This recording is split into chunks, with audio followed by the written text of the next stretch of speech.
بسم اللہ الرحمن الرحیم۔ امام شافعی رحمۃ اللہ علیہ کی بک الرسالہ کا مطالعہ کر رہے ہیں کہ جس میں اسلامی قانون سازی یعنی جو اسلامک لا سے متعلق کیا کیا پہلو کے لحاظ سے یہ ریسرچ کرنی چاہیے، تو اس پر یہ پہلی بک ہے کہ جو لکھی گئی، اور امام شافعی رحمۃ اللہ علیہ کس زمانے کے یہ اسکالر گزرے، تو یہ دیکھیے آپ، امام شافعی رحمۃ اللہ علیہ یہ 820 عیسوی کیلنڈر کے لحاظ سے اس میں ان کا انتقال ہوا ہے، اور یہ اراؤنڈ 204 ہجری کیلنڈر میں آپ دیکھیں تو اس زمانے کے تھے، تو اس لیے ایک بڑی اوتھینٹک ریسرچ انہوں نے کی تھی۔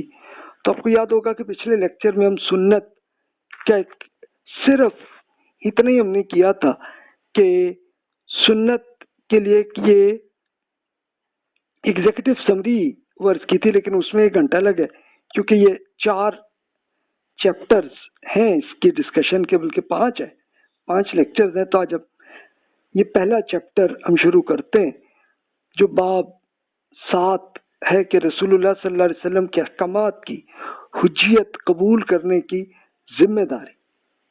اب یہ کیا، آئیے ہم دیکھتے ہیں۔ اب میں امام شافعی رحمۃ اللہ علیہ کے بالکل لفظ پر لفظ ترجمہ تو نہیں کر سکا میں، لیکن میں نے آپ کو آپ کی بالکل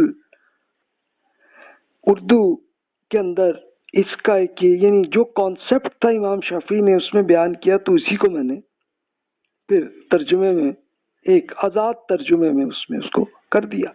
تو چلیے دیکھتے ہیں کہ اب وہ کہتے ہیں کہ اللہ تعالیٰ نے اپنے رسول اللہ صلی اللہ علیہ وسلم کو اپنا دین، احکامات اور کتاب پہنچانے کے لیے مبعوث فرمایا۔ اس نے آپ کی حیثیت کو واضح کر دیا کہ آپ اس کے دین کا معیار ہے۔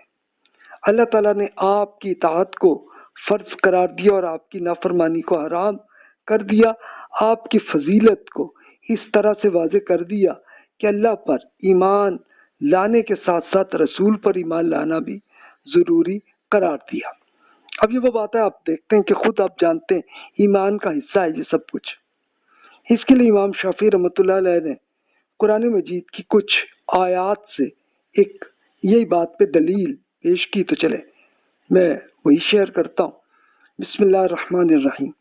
فآمنوا باللہ ورسولہ ولا تقولوا ثلاثۃ تنتہوا خیرا لکم انما اللہ الہ واحد سبحانہ ان یکون لہ ولد۔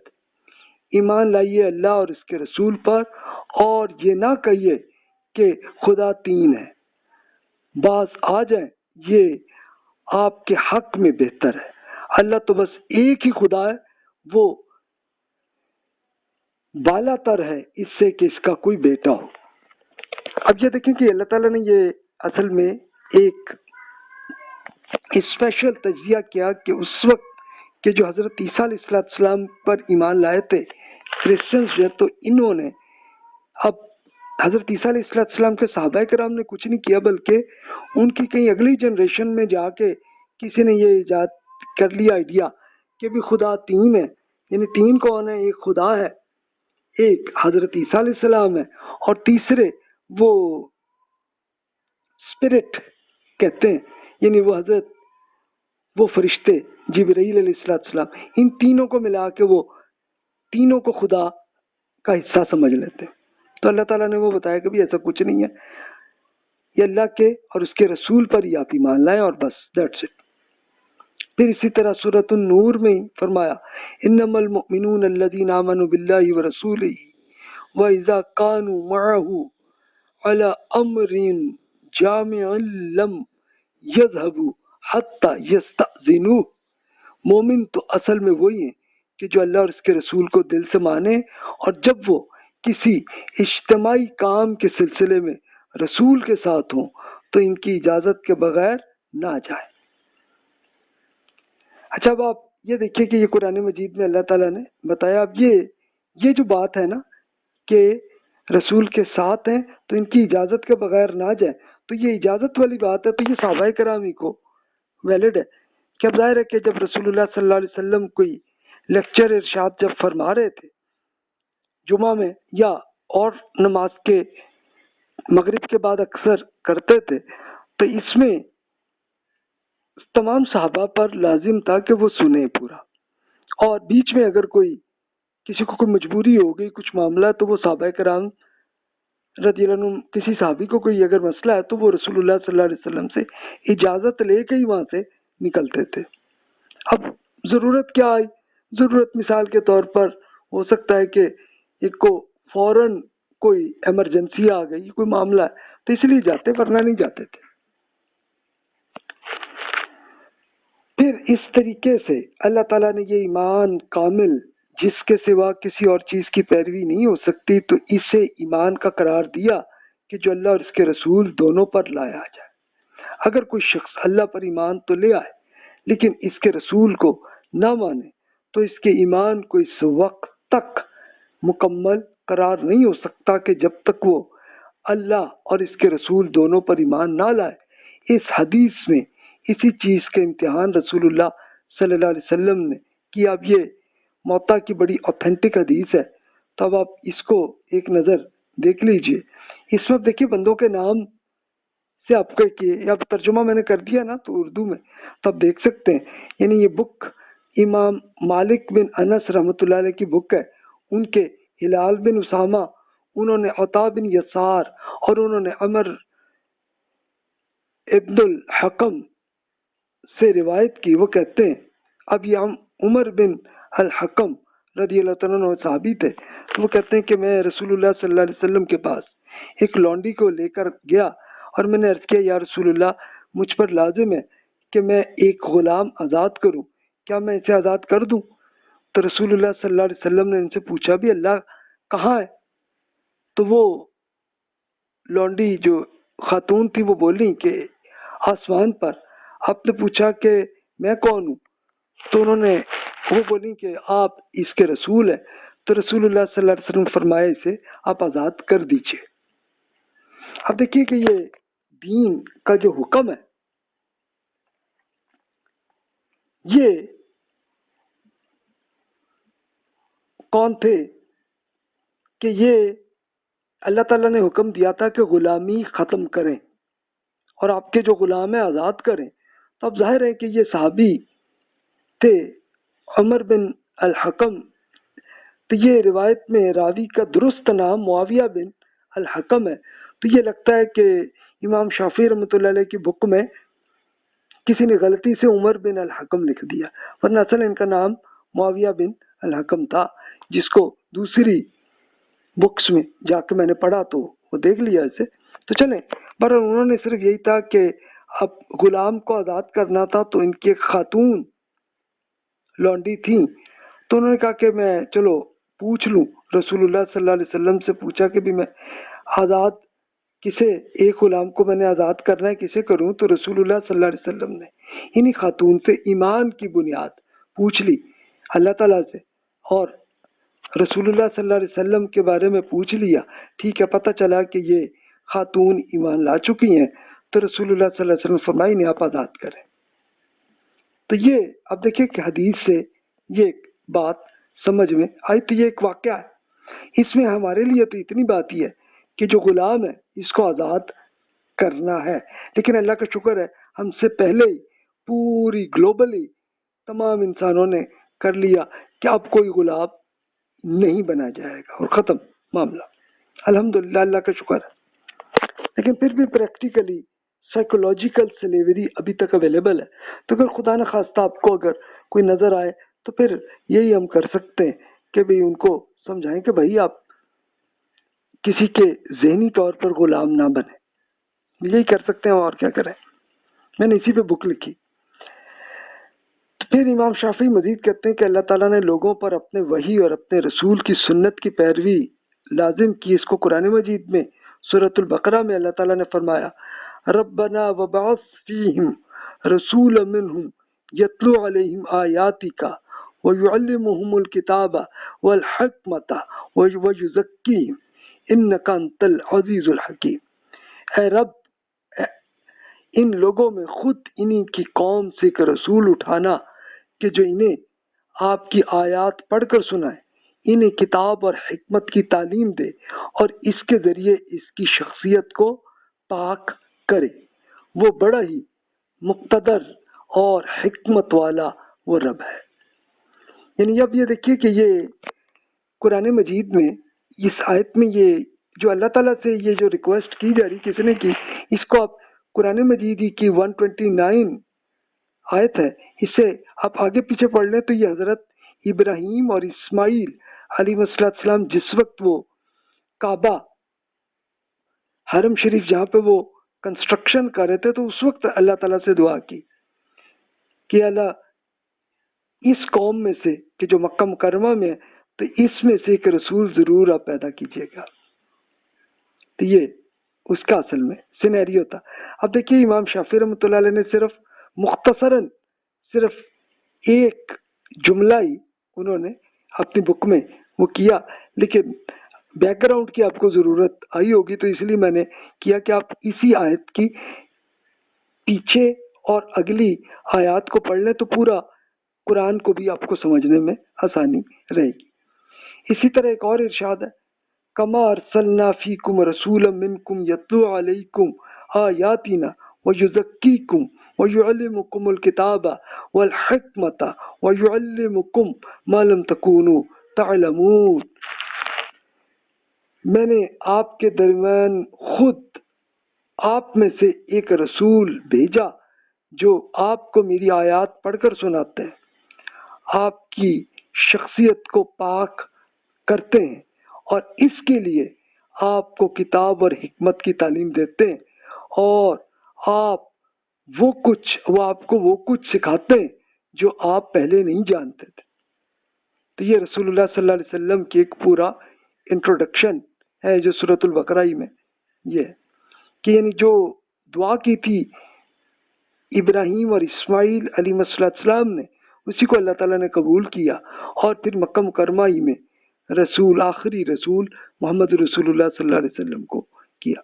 پھر سیم وہی آل عمران میں بھی وہی ہے، لقد من اللہ علی المؤمنین اذ بعث فیہم رسولا منہم من انفسہم یتلو علیہم آیاتہ ویزکیہم ویعلمہم الکتاب والحکمۃ وإن کانوا من قبل لفی ضلال مبین۔ مومنوں پر اللہ کا یہ بڑا ہی احسان ہوا کہ اس نے ان میں انہی کی قوم میں سے ایک رسول کو بھیجا جو انہیں اس رب کی آیات پڑھ کر سناتے ہیں، ان کی شخصیت کو پاک کرتے ہیں اور اس کے لیے انہیں کتاب و حکمت کی تعلیم دیتے ہیں، جبکہ اس سے پہلے یہ لوگ کھلی گمراہی میں تھے۔ اب دیکھیے کہ رسول اللہ صلی اللہ علیہ وسلم قرآن مجید کو آیات کو پڑھ کر سناتے تھے۔ کیوں سناتے تھے؟ اس لیے کہ عرب کی اکثریت ایسی تھی کہ وہ بکس پڑھ نہیں سکتے تھے، کچھ پڑھ لیتے تھے، اکا دکا ہی لوگ تھے، لیکن میجورٹی نہیں پڑھ لیتے تھے۔ اس لیے رسول اللہ صلی اللہ علیہ وسلم قرآن مجید پڑھ کر سناتے تھے اور پھر ان کی شخصیت کو بھی پاک کرتے تھے، یعنی ان کے ظاہر ہے کہ ان شخصیت کے اندر جو غلطیاں لوگوں میں ہوتی تھیں اس کو ٹھیک کرتے تھے، بتاتے تھے کہ یہ غلطی ہے، اس میں ہمیں بچنا ہے، یہ کرنا ہے، اور پھر کتاب و حکمت کی تعلیم۔ اب یہ کہاں پہ ہے کتاب قرآن مجید میں، حکمت وزڈم یہ بھی قرآن میں ہے، اور اس کی تعلیم بھی رسول اللہ صلی اللہ علیہ وسلم کیا کرتے تھے۔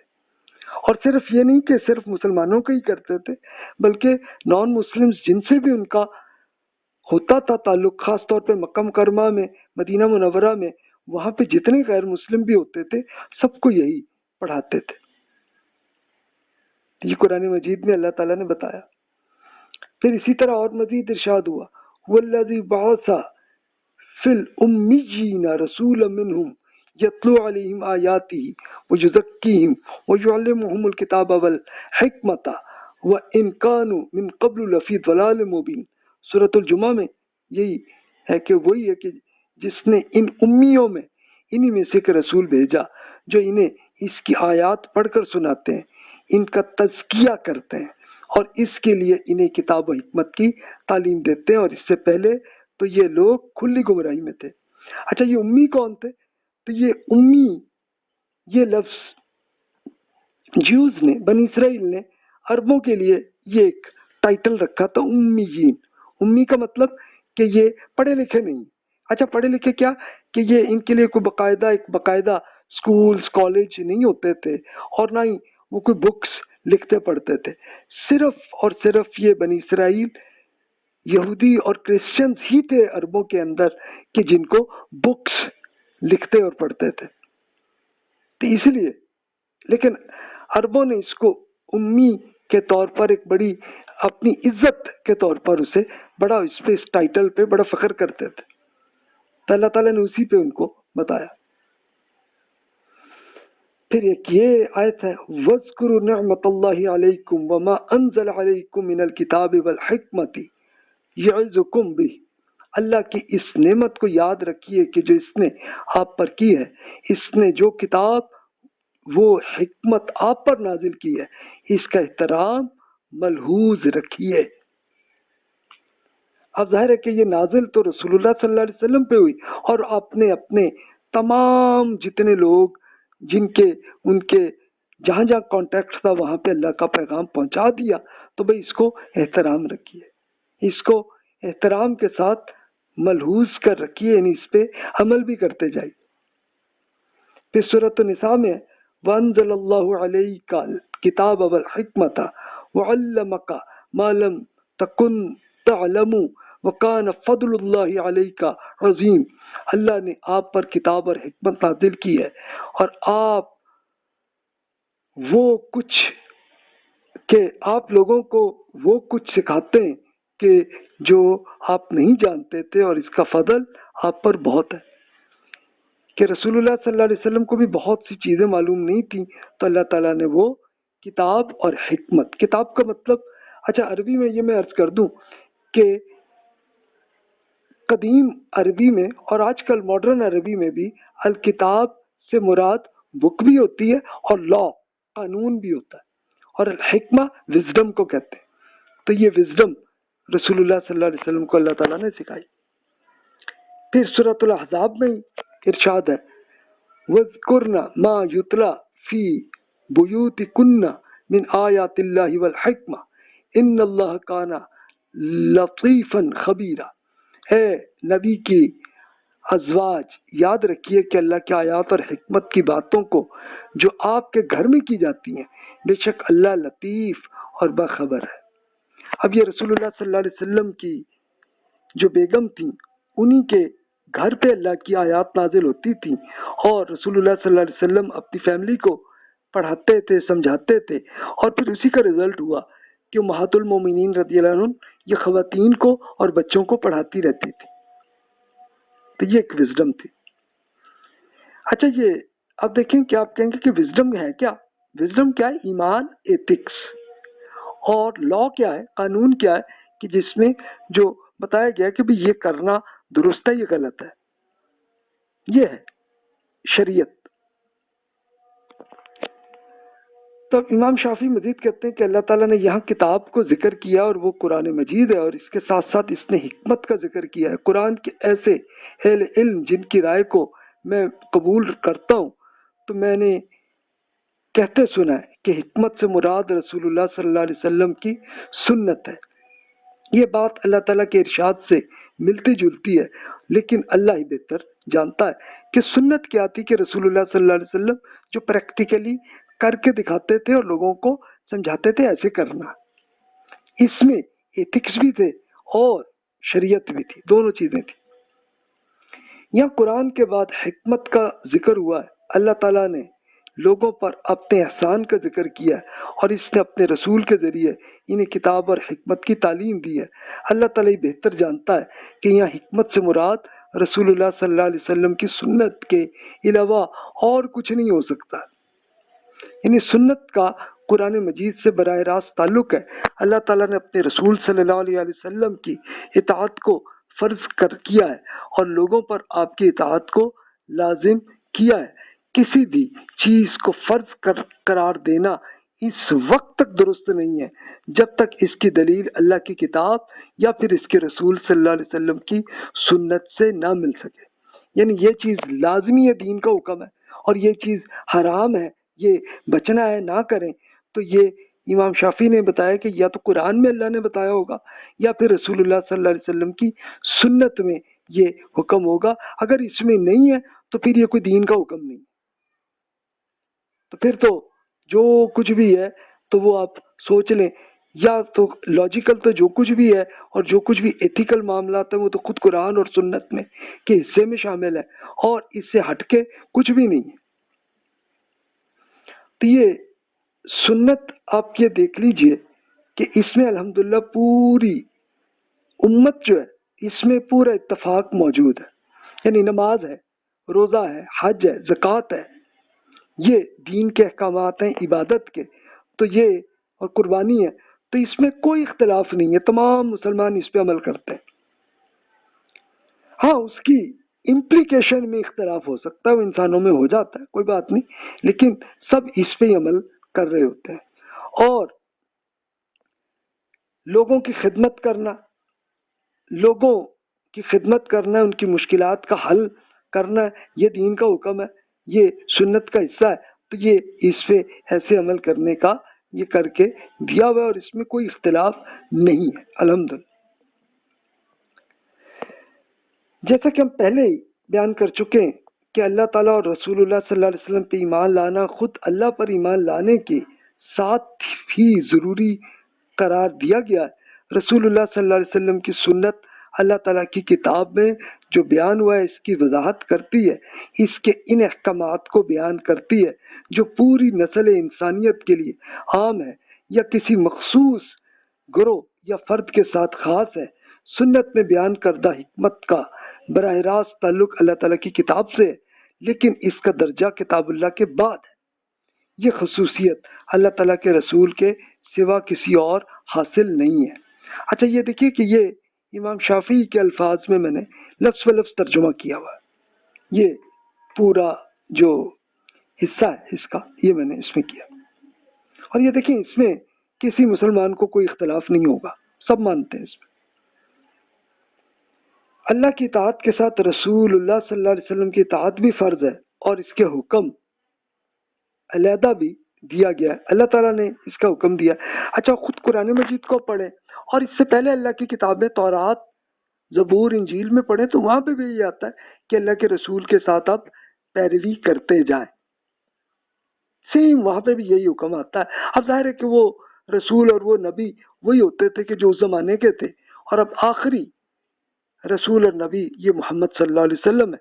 تو بس یہی ان کے احکامات ہی، یہ سنت ان کی پریکٹس ہے، تو یہ پریکٹس ہی دین کا حکم ہے.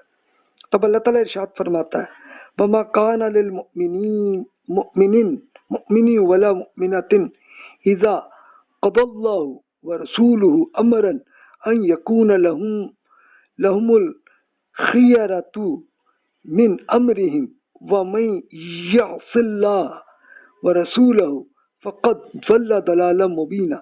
یہ سورۃ الاحزاب میں کسی مومن مرد یا خاتون کو یہ روا نہیں ہے کہ جب اللہ اور اس کے رسول کسی معاملے کا فیصلہ کر دیں تو پھر اسے اپنے معاملے میں خود فیصلہ کرنے کا اختیار حاصل رہے. تو جو کوئی اللہ اور اس کے رسول کو نافرمانی کرے تو وہ کھلی گمراہی میں پڑ گیا. اور پریکٹیکلی صحابہ کرام رضی اللہ عنہم مرد اور خواتین اسی پہ عمل کرتے تھے. ہاں ایکسیپشن وہی تھی کہ جو منافقین تھے، کہ جو گمراہ تھے، تو وہ رسول اللہ صلی اللہ علیہ وسلم کے فیصلے پہ کچھ نہیں بھی عمل کرتے تھے، تو ان پہ پھر اللہ تعالیٰ نے پوری تفصیل سے قرآن میں ان کا ذکر، یہ سورۃ الاحزاب میں بھی ہے، سورۃ توبہ میں بھی، اور بھی پورے قرآن میں، سورۃ المنافقون میں پورا ان کے پورے ایٹیٹیوڈ کو کیا. اور کیوں چھوڑ دیا قرآن میں؟ اس لیے تاکہ ہم لوگ سمجھ لیں کہ یار ہم منافق تو نہیں ہیں، ہم اپنے آپ کو ریچیک کر سکیں. بس دوسروں کو نہ چیک کریں، اپنے آپ کو کریں.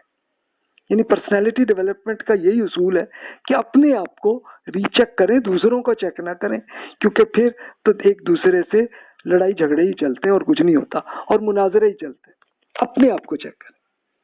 پھر سورۃ النساء میں ارشاد ہوا یا ایھا آمنوا اطیعوا اللہ واطیعوا الرسول واولی الامر منکم فإن تنازعتم فی شیء فردوه الی اللہ والرسول ان کنتم تؤمنون باللہ والیوم الآخر ذلک خیر واحسن تأویلا۔ اے اہل ایمان، اللہ کی اطاعت کیجیے اور رسول کی اطاعت کیجیے، اور ان لوگوں کی کہ جو آپ میں سے صاحب امر یعنی حکمران ہو۔ پھر اگر کسی معاملے میں آپ کے درمیان اختلاف ہو جائے تو اسے اللہ اور اس کے رسول کی طرف لوٹا دیجیے۔ اگر آپ واقعی اللہ اور اس کے رسول پر ایمان رکھتے ہیں، یہی صحیح طریقہ ہے اور انجام کا لحاظ سے بہتر ہے۔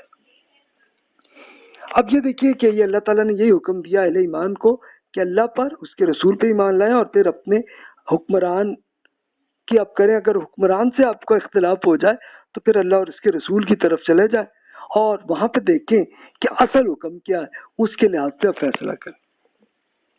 لیکن اب ظاہر ہے کہ حکمران سے آپ کا اختلاف ہے تو صرف اختلاف ہی کر سکتے ہیں، اس پہ بغاوت نہ کریں، اس لیے کہ بغاوت کریں گے تو پھر تو ہوگا یہ کہ عام آدمی خام کہیں قتل کیا جاتے ہیں پریکٹیکلی۔ ہاں، اختلاف آپ کر سکتے ہیں حکومت پہ کہ حکومت میں یہ غلطی ہے، اس کے لیے آپ کچھ آرٹیکل لکھ دیں، کچھ آپ چاہیں تو آڈیو ویڈیو میں ایکسپلین کر دیں حکمران کو کہ بھی آپ سے یہ غلطی، اس کو ٹھیک کر لیں، بس اتنی بات۔ لیکن اللہ اور رسول کے ساتھ اصل حکم کا یہ حکم ارشاد ہے۔ بعض اہل ایمان نے یہاں اول الامر سے مراد رسول اللہ صلی اللہ علیہ وسلم کی افواج کے کمانڈر لیے۔ ہمیں اس بات کی خبر ملی ہے، یہ بات اللہ تعالیٰ کے دوسرے ارشاد سے مشابہ ہے۔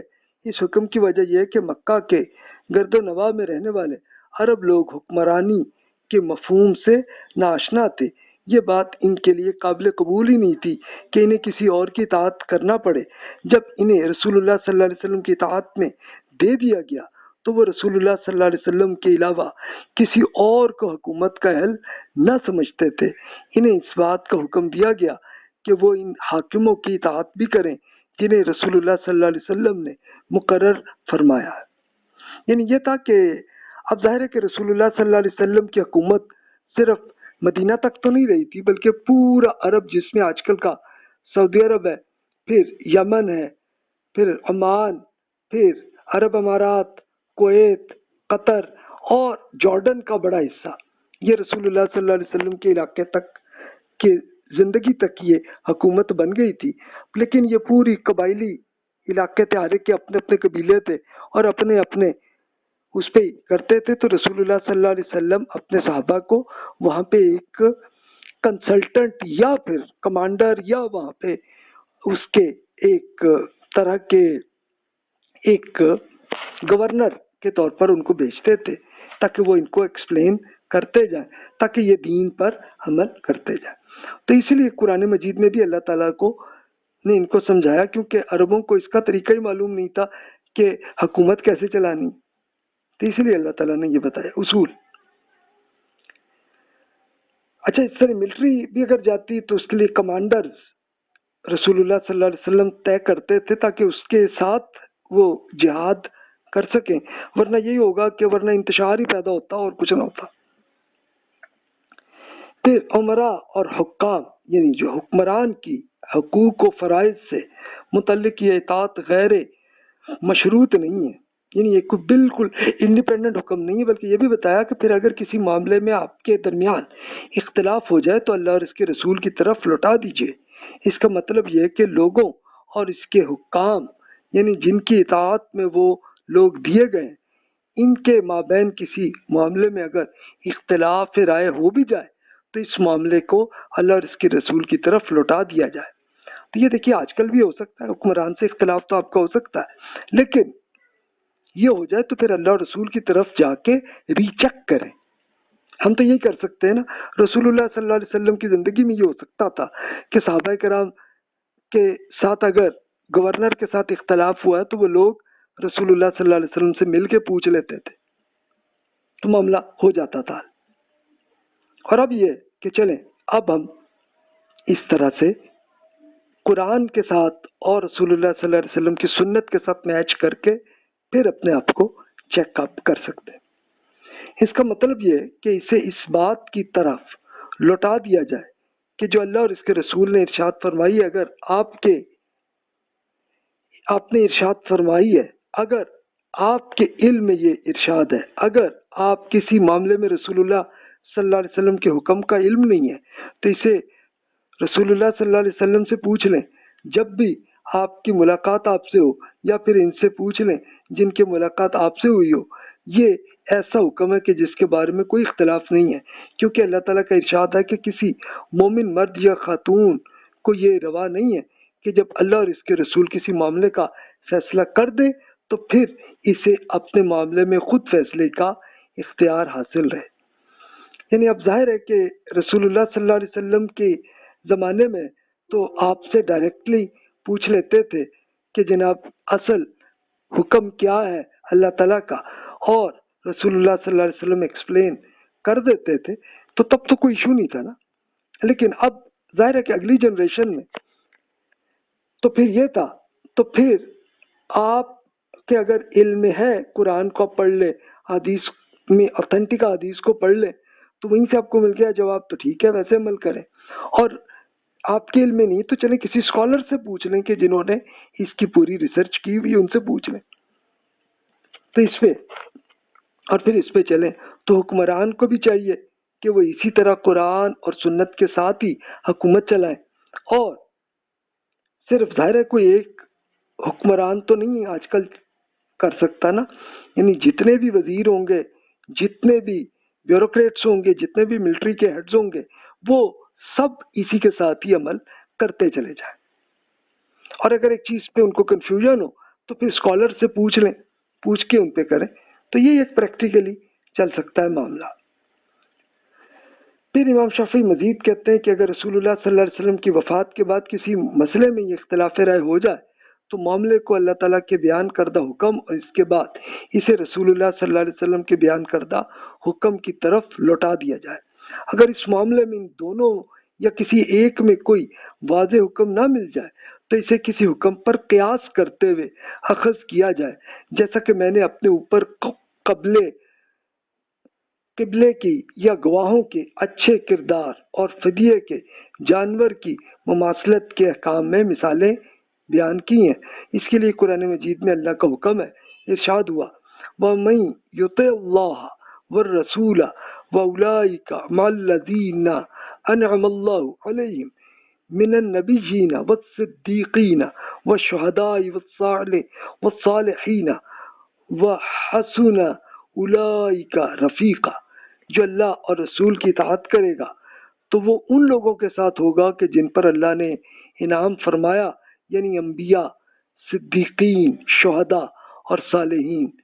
کیسے ہی اچھے یہ رفیق، یہ دوست جو کسی کو میسر آ جائیں، تو یہ جنت میں ہوگا انشاءاللہ۔ یا ایھا الذین آمنوا اطیعوا اللہ ورسولہ، اے اہل ایمان اللہ اور اس کے رسول کی اطاعت کیجیے۔ اچھا اب یہاں پہ یہ جو قیاس ہے اس کو میں تھوڑا ایکسپلین کر دوں۔ قیاس سمپلی ہوتا ہے کہ اگر قرآن اور سنت میں دین کا حکم نہیں ہے لیکن قرآن اور سنت میں اس سے ملتا جلتا کوئی حکم ہے تو اس کے لیے یہ کریں گے۔ امام شافعی کے بک سے میں نے وہ پہلے لیکچرز میں کی تھی تو ابھی آپ سے شیئر کر لیتا ہوں کہ جیسے زکوٰۃ میں اللہ تعالیٰ نے حکم دیا کہ بھی آپ کو اپنی انکم اور اپنے ایسٹس میں سے زکوٰۃ آپ کو دینی ہے، اور دینی کس کو ہے کہ حکومت کو دینی، تاکہ حکومت وہ لوگوں کی خدمت کریں، اصل حکم یہ ہے۔ تو اب رسول اللہ صلی اللہ علیہ وسلم نے اپنے زمانے میں آپ کی جو چیزیں ہوتی تھیں، انکم زیادہ تر ایگریکلچر سے آتی تھی اور ایسٹس زیادہ تر جانور کی شکل میں ہوتے تھے، تو رسول اللہ صلی اللہ علیہ وسلم نے اپنے زمانے میں جو بھی اس زمانے کی پروڈکشن ایگریکلچر سے ہوتی تھی اس پہ زکوٰۃ پہ بتایا آپ کو کہ جناب اس پہ اگر آپ نے کوئی خرچہ نہیں کیا اور اللہ تعالیٰ سے نیچرلی آپ کو مل گیا ہے کچھ پودے، تو وہاں سے آپ کو کھجور یا کوئی اور اس طرح کی چیز مل گئی تو بھی اس کا 10% آپ زکوٰۃ دیں، اور اگر آپ نے خرچہ کیا خرچہ اس ظاہر ہے کہ لوگ کیوں کرتے تھے، وہ اس کے لیے ظاہر ہے کہ کنواں بنانے کے لیے، پھر پانی وہاں سے نکال کے اوپر ڈالنے کے لیے، اور یا پھر دوسروں سے پانی پرچیز کر کے ان کو کرنا ہوتا تھا، تو پھر فرمایا آپ 5% پہ آپ زکوٰۃ دیں۔ اچھا، پھر اسی طرح رسول اللہ صلی اللہ علیہ وسلم کے اپنے عرب علاقے میں جو جو جانور لوگوں کے ہوتے تھے، اونٹ، گائے اور بکرے، اس کے لیے ایک پورا فارمولا بتایا کہ بھی اس میں اتنا اتنا آپ زکوٰۃ دیں۔ اب ہوا یہ کہ رسول اللہ صلی اللہ علیہ وسلم کے بعد جب امت مسلمہ پھیلی اور بہت سے لوگوں کے لوگ ایمان لائے، تو پھر ان کے یہاں یہ کوشچن آیا کہ جناب ہمارے جانور تو ڈیفرنٹ ہے، تو اس پہ زکوٰۃ کیسے ہوگی؟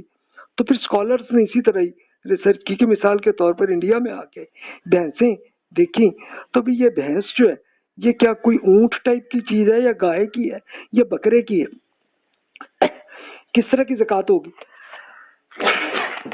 اب لاجیکلی آپ کیا کہیں گے کہ بھینس جو ہے بالکل گائے جیسا جانور ہے، تو سیم اسی پہ ہی زکوٰۃ، جو گائے والی زکوٰۃ ہے سیم وہی بھینس پہ ہوگی۔ اسی طرح ہرن، اگر کسی نے فارم بنایا ہوا تو ہرن کس ٹائپ کا قیاس یہ ہے، تو یہ آپ کہیں گے بالکل بکرے جیسا ہی ہے، تو بالکل بکرے کی طرح کا فارمولا اس پہ لگے گا۔ تو جناب یہ زکوٰۃ ایسے ہے۔ اچھا، اور پھر آپ لاجیکلی یہ سوچئے کہ رسول اللہ صلی اللہ علیہ وسلم کے زمانے میں پروڈکشن ہوتی تھی ایگریکلچر کی، اور آپ کی انکم بھی وہیں سے آتی تھی۔ تو آج کل ایگریکلچر بھی ہے، انڈسٹری بھی ہے، اور اب آپ کے پاس انفارمیشن ایج بھی آ گئی ہے، تو اس میں بھی انکم آتی ہے۔ تو اس انکم میں بھی اگر آپ نے ایکسپینسز نہیں کیے تو پھر ٹوٹل انکم کا 10% آپ کو زکوٰۃ دینی ہے، اور اگر آپ کو ایکسپینسز دیے ہیں تبھی جا کے آپ کا یہ پوری آپ کی انڈسٹری یا آپ کی سروسز چلی ہیں، تو پھر اس کے لیے 5% پہ آپ زکوٰۃ، یعنی ٹوٹل انکم کا 5% آپ زکوٰۃ دیں۔ تو یہ دیکھیں نا، یہ قیاس کی ایک ایگزامپل۔ امام شافعی پہ مزید اللہ تعالیٰ کے احکامات، اطاعت رسول پہ پھر انہوں نے قرآن مجید کے مزید احکامات کیے ہیں، تو یہ ظاہر ہے اس میں کوئی اختلاف مسلمانوں میں نہیں ہے۔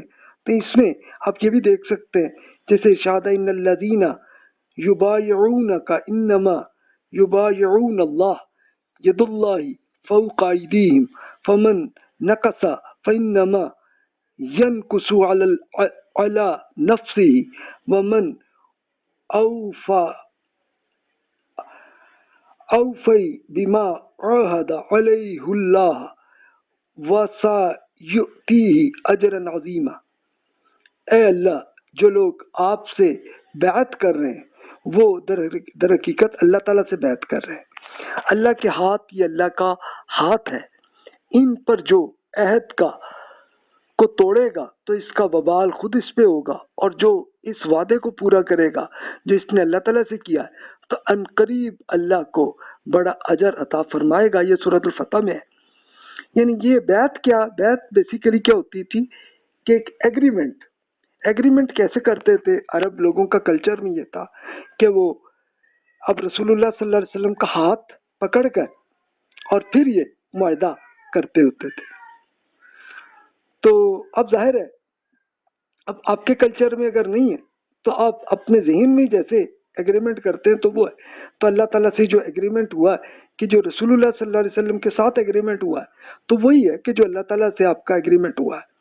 تو بھی اگر آپ اس کے ساتھ عمل کریں گے اللہ اجر دے گا، اور اگر نہیں اس کے خلاف آپ عمل کریں گے تو پھر اس کی وبال بھی آپ پہ، یعنی اس میں مثلا زکوٰۃ ایگریمنٹ اللہ تعالیٰ سے ہم نے کیا، نہیں دی ہم نے زکوٰۃ، تو پھر اللہ تعالیٰ سے ہی سزا کے لیے تیار رہے ہم۔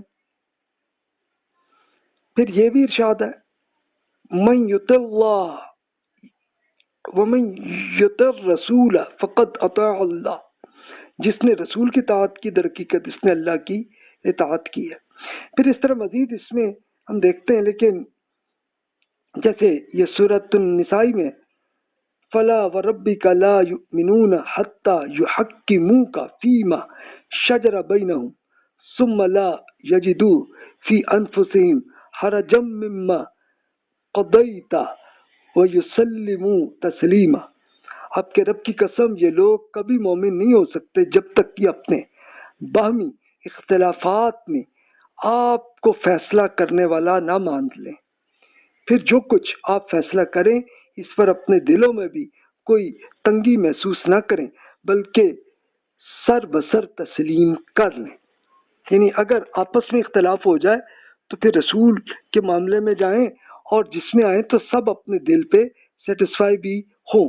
اس کے لیے اب یہ حدیث وہ پیش کرتے ہیں امام شافعی نے کی کہ کوئی زرعی معاملہ تھا، ایگریکلچر کا معاملہ تھا، جس میں سیدنا زبیر رضی اللہ عنہ سے ایک جھگڑا ہوا تھا، ایک اختلاف ہوا تھا، وہ مدینہ کے صاحب سے ہوا تھا، تو اس کا مقدمہ رسول اللہ صلی اللہ علیہ وسلم کے پاس آیا تو آپ نے زبیر رضی اللہ عنہ کے حق میں یہ فیصلہ کیا تھا۔ اچھا یہ کس کا تھا مسئلہ؟ یہ پانی کا مسئلہ تھا، کیونکہ اس میں کوئی چشمہ آ رہا تھا، تو اب ظاہر ہے کہ اس میں پہلے کھیت وہ مدینہ کے صحابی کا تھا، پھر نیچے جا کے زبیر رضی اللہ عنہ کا تھا، نہیں سوری بلکہ الٹا تھا، یعنی زبیر رضی اللہ عنہ کا اوپر تھا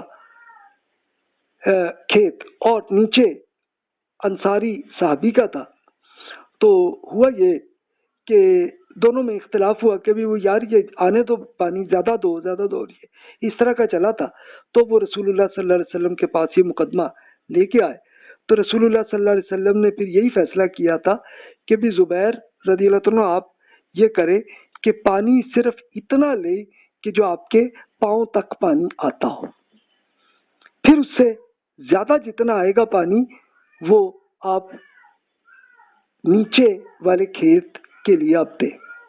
تو یہ رسول اللہ صلی اللہ علیہ وسلم کا فیصلہ تھا۔ تب یہ دیکھیے اللہ تعالیٰ نے یہ حکم دیا کہ بھی اس میں رسول کے فیصلے پہ ہی سب سیٹسفائی ہوں، تو اس میں زبیر رضی اللہ عنہ بھی سیٹسفائی ہوئے اور انصار صحابی تھے وہ بھی سیٹسفائی ہوئے۔ لیکن منافقین کا یہ ہوتا تھا کہ ان کا آپس میں کوئی اگر کسی سے اختلاف ہو تو وہ رسول اللہ صلی اللہ علیہ وسلم پہ نہیں آتے تھے، بلکہ اپنے جو منافقین کے لیڈر تھے تو اسی سے وہ چلے جاتے تھے، تو اللہ تعالیٰ نے اسی پہ تبصرہ ان پہ بھی کر دیا کہ یہ منافقین ایسے ہیں۔ تو یہ دیکھیے آپ اگر ایمان رکھتے ہیں تو پھر یہ اصل طریقہ ہے۔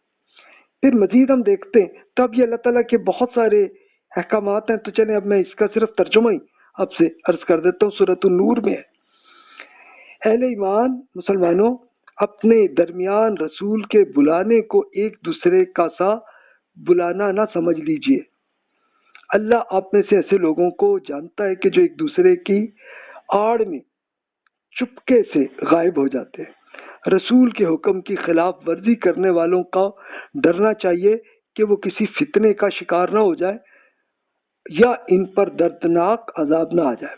اچھا یہ چپکے سے غائب کون ہوتے تھے؟ یہ منافقین غائب ہوتے تھے، تو اللہ تعالیٰ نے ان پہ تبصرہ کیا۔ اب منافقین میں سے بھی کچھ ایسے لوگ تھے کہ جو 100% منافق نہیں تھے، بلکہ کچھ ایمان کی رمق بھی تھی اور کچھ منافق لیڈر کے ساتھ بھی چلتے تھے، تو وہ ان پہ اللہ تعالیٰ نے ان کو سمجھایا تو وہ سمجھ میں آ گئی ان کو، اور وہ پھر ایک سچے مخلص ایمان بھی لے آئے کچھ عرصے بعد۔ پھر آگے یہ ارشاد ہے کہ جب انہیں اللہ اور اس کے رسول کی طرف بلایا جاتا ہے تاکہ رسول ان کے آپس کے مقدمے کا فیصلہ کر دیں تو ان میں سے ایک فریق کترا جاتا ہے، جبکہ اگر فیصلہ ان کے حق میں ہونے والا ہو تو بڑے فرما بردار بن کر آ جاتے ہیں۔ کیا ان میں دلوں میں کوئی بیماری ہے یا یہ شک میں پڑے ہوئے یا ان کو یہ خوف ہے کہ اللہ اور اس کے رسول ان پر ظلم کریں گے؟ اصل بات تو یہ ہے کہ یہ ظالم یہی لوگ ہیں۔ ایمان لانے والوں کا کام یہ ہے کہ جب انہیں اللہ اور اس کے رسول کی طرف بلایا جاتا ہے تاکہ رسول ان کے مقدمے کا فیصلہ کریں تو وہ کہتے ہیں کہ ہم نے سنا اور اطاعت کی۔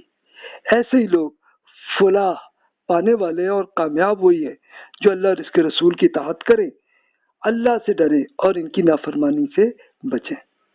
تو یہ صحابہ کرام کا یہ تھا ایٹیٹیوڈ، یعنی یہ جو ہم نے سنا اور اطاعت کی، یہ صرف اتنی بات نہیں تھی کہ بس یہ سن لیا اور کریں گے، نہیں، بلکہ دل سے ایک پورے سیٹسفائی ہو کے وہ اس پہ عمل بھی کرتے تھے۔ منافقین جب کہ بھاگتے تھے۔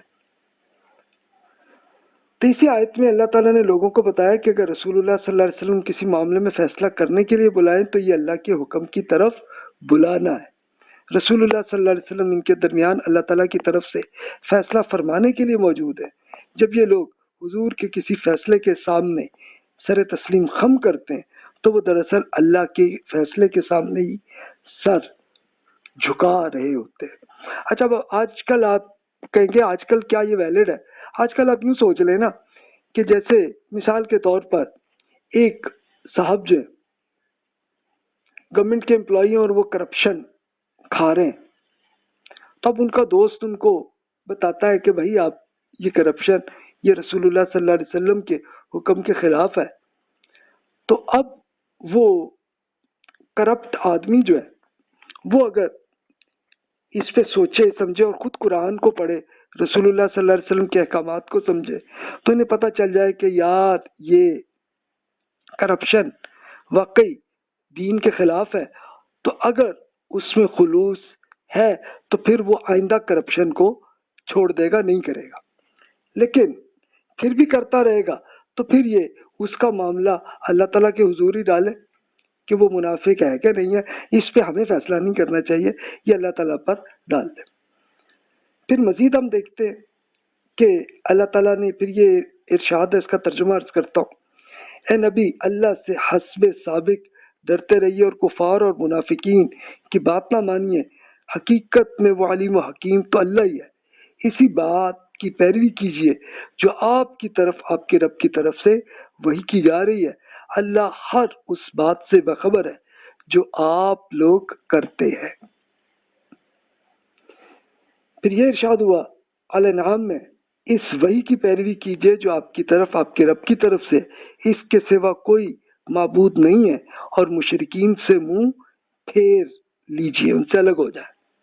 ہم نے آپ کو دین کے معاملے میں ایک صاف شاہراہ، ایک شریعت پر قائم کیا ہے، آپ اس کی پیروی کیجیے اور ان لوگوں کی خواہشات کی پیروی نہ کیجیے جو علم نہیں رکھتے، یعنی جو بھی کرپشن کرنا چاہتے ہیں تو ان سے دور رہیں، اور قرآن کے ساتھ آپ عین اس کے مطابق ہی چلتے جائیے۔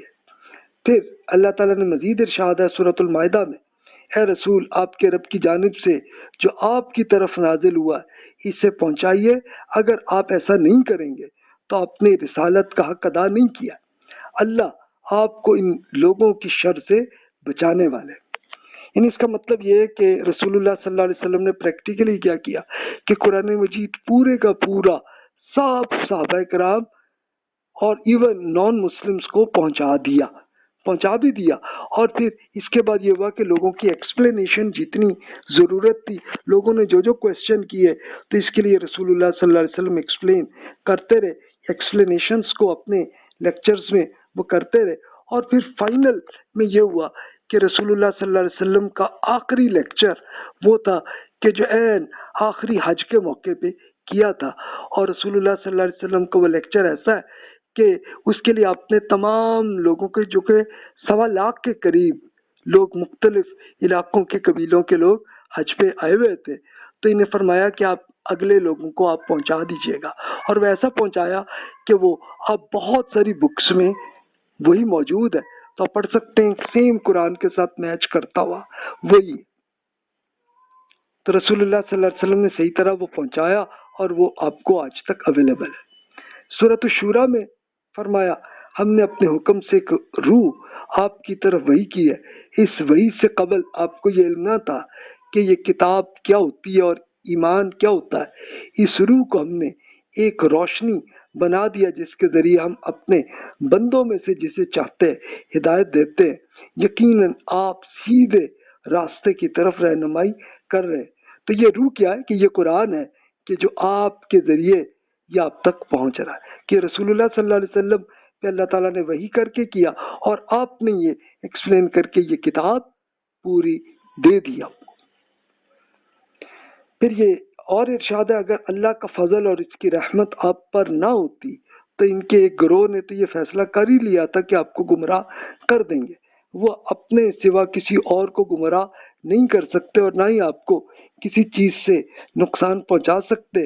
اللہ نے آپ کی جانب کتاب اور حکمت نازل کیا اور آپ کو جو وہ کچھ سکھا دیا کہ جو آپ نے نہیں جانتے تھے، اور آپ پر اللہ کا بڑا فضل ہے کہ یہ رسول اللہ صلی اللہ علیہ وسلم کے ساتھ یہ گمراہی کے لیے یہ منافقین یہ حرکت کرتے تھے، تو اللہ تعالیٰ نے آپ کو بچایا۔ تو سیم ہمارے ساتھ بھی ویلڈ ہے، ہمارے ساتھ بھی بہت سارے غلط آئیڈیاز ہم تک کیے جاتے ہیں، وہ ہو سکتا ہے آپ کے دوست ہی آپ کو آئیڈیا دیتے ہو، تو ان سے ہمیں بچنا چاہیے، بس یہ بات۔ اس کے لیے امام شافعی رحمۃ اللہ علیہ نے ایک حدیث بیان کی، عبدالعزیز نے عمر بن ابی عمر جو کہ مطلب کے آزاد کردہ غلام تھے، انہوں نے مطلب بن حنطب کی بیسس سے یہ حدیث بیان کی کہ رسول اللہ صلی اللہ علیہ وسلم نے ارشاد فرمایا، اللہ تعالیٰ نے مجھے جس چیز کا حکم آپ تک پہنچانے کا حکم دیا ہے، میں نے اس میں سے کوئی بات نہیں چھوڑی اور تمہیں اس کو پورا پورا حکم پہنچا دیا ہے۔ جس چیز سے اللہ نے آپ کو روکنے کا حکم دیا ہے، اس میں سے کوئی بات نہیں چھوڑی اور آپ کو اس سے روک بھی تک آپ سکیں، اس کے لیے کر دیا۔ تو یہ امام شافعی رحمۃ اللہ علیہ کی بک میں یہ حدیث موجود ہے۔ اب اس حدیث کو آپ چاہیں تو خود سرچ کر کے یہ دیکھنا چاہے، لاجیکل بات پوری ہے، این قرآن کے ساتھ میچ ہے، اور اب بندے یہ عبدالعزیز، عمر بن ابی عمر اور مطلب بن حنطب، ان صاحبان، ان کی پوری بیبلیوگرافی آپ خود پڑھ لیں، جو میں نے پچھلے لیکچر میں عرض کیا تھا کہ جیسے آپ اس طریقے سے آپ ایسے اس میں اب سرچ کر سکتے ہیں، لیکن سرچ کرنے کے لیے آپ کو وہ چاہیے کہ ابحث کے اندر کیا ہوتا ہے کہ آپ کو ایک اسپیشل اس کا عربی میں آپ سرچ کریں تو پھر آپ اس کو پڑھ سکیں گے۔ تو جناب یہ زیادہ اہم ہے۔ تو اب آپ دیکھیے کہ اصل دین کے پورے احکامات وہی ہیں کہ جو رسول اللہ صلی اللہ علیہ وسلم کے ذریعے پہنچے۔ ایک اور حدیث دیکھ لیتے ہیں جس میں عبید اللہ بن ابی رافع نے اپنے والد سے سنا، ان کے والد کون تھے؟ ابی رافع رضی اللہ عنہ صحابی تھے۔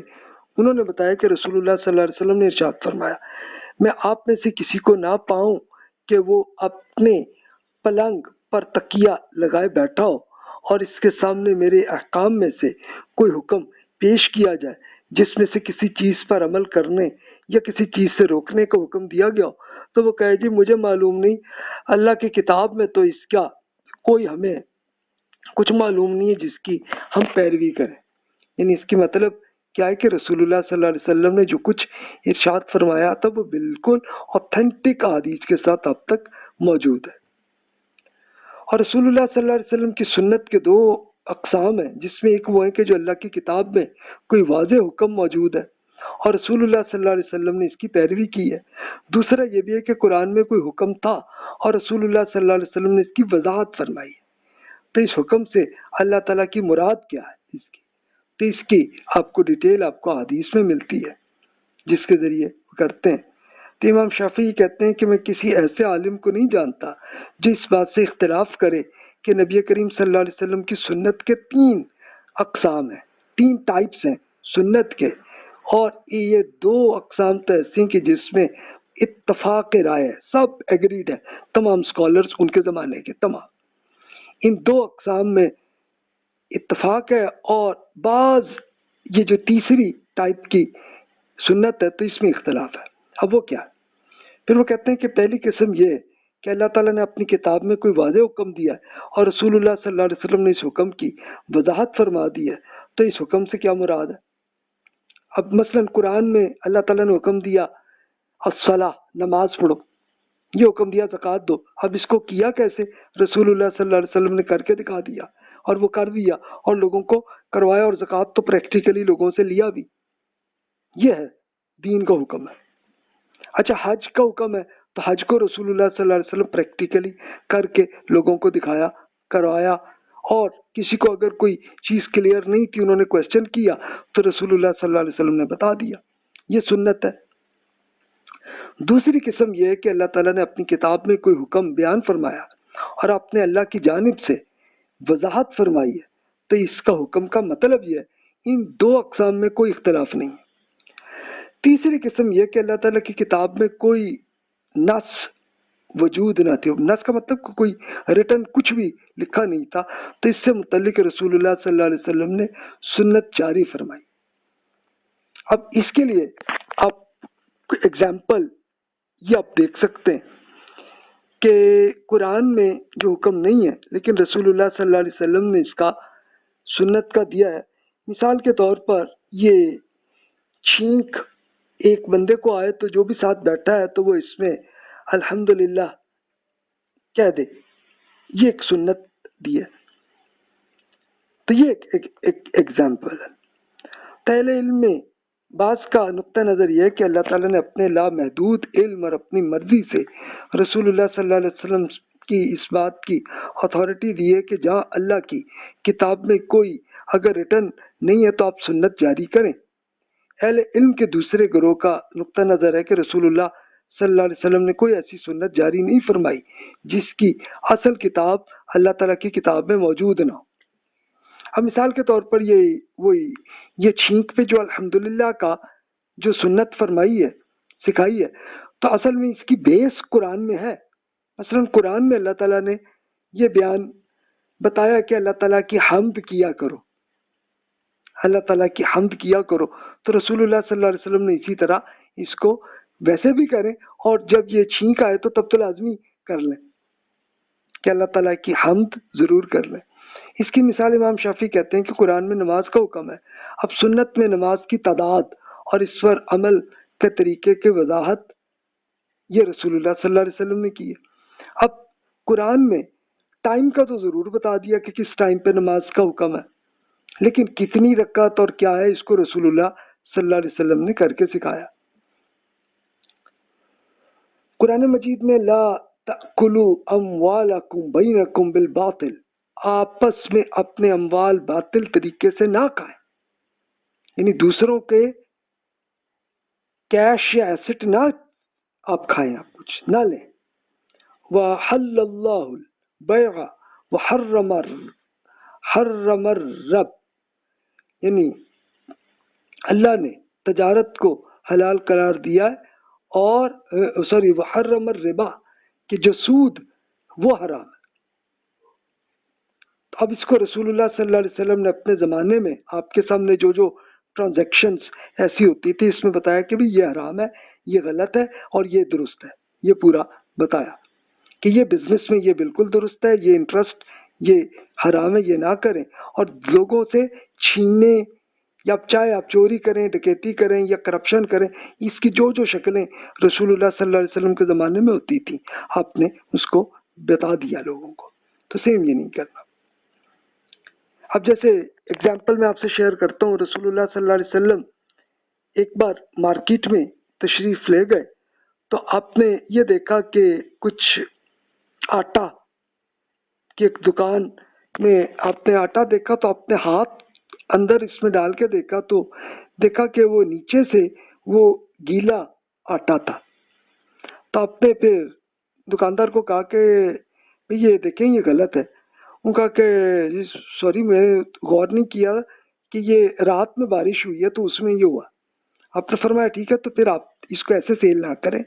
سیل اگر آپ نے کرنا ہے تو اس کو کھول کے وہ جو آٹا جو جس میں پانی لگا ہوا ہے تو اس کو سامنے آگے کر لیں تاکہ اگلا پرچیز کرتے ہوئے کوئی آپ کی کرپشن نہ ہو.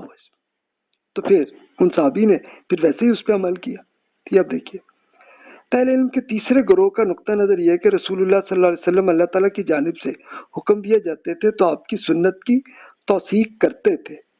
یعنی اللہ تعالیٰ نے جو حکم دیا تو رسول اللہ صلی اللہ علیہ وسلم عمل کر کے بھی دکھاتے تھے لوگوں کو.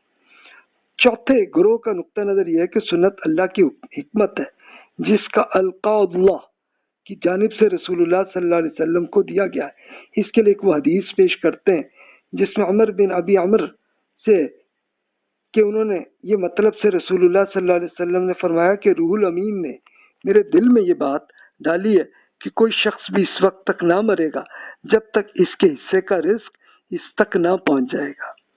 اس لیے رزق طلب کرنے میں میانہ روی سے کام لیجیے.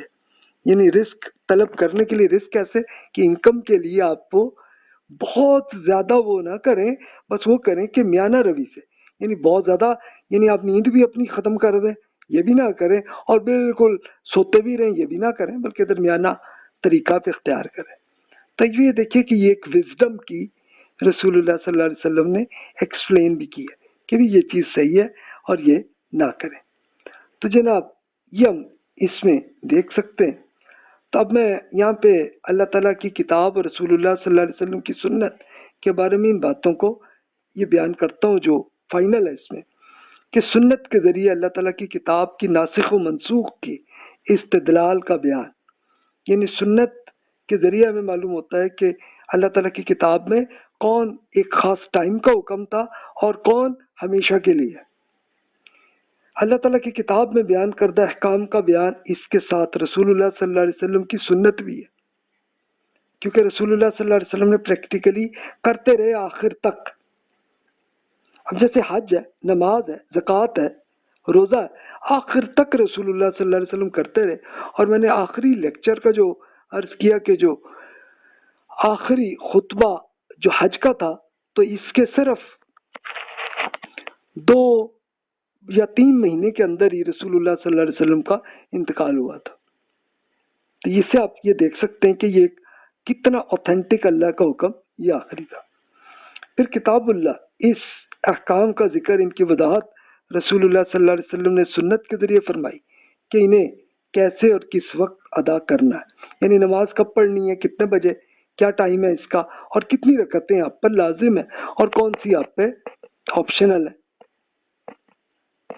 اللہ تعالیٰ کے احکام میں عمومی احکام کا تذکرہ کہ جس کو عام ہے، یعنی اللہ تعالیٰ نے تو ایک تو بہت سے ایسے احکامات ہیں نا جو ہر کامن عام ہر آدمی کو معلوم ہے، جس کے آ جاتے ہیں سمجھ میں، اور جس میں ذرا کچھ کمپلیکیشن اگر آپ کو فیل ہو تو پھر سنت میں اس کو رسول اللہ صلی اللہ علیہ وسلم نے پریکٹیکلی کر کے بھی دکھایا تاکہ اس میں مسئلہ ہی نہ ہو۔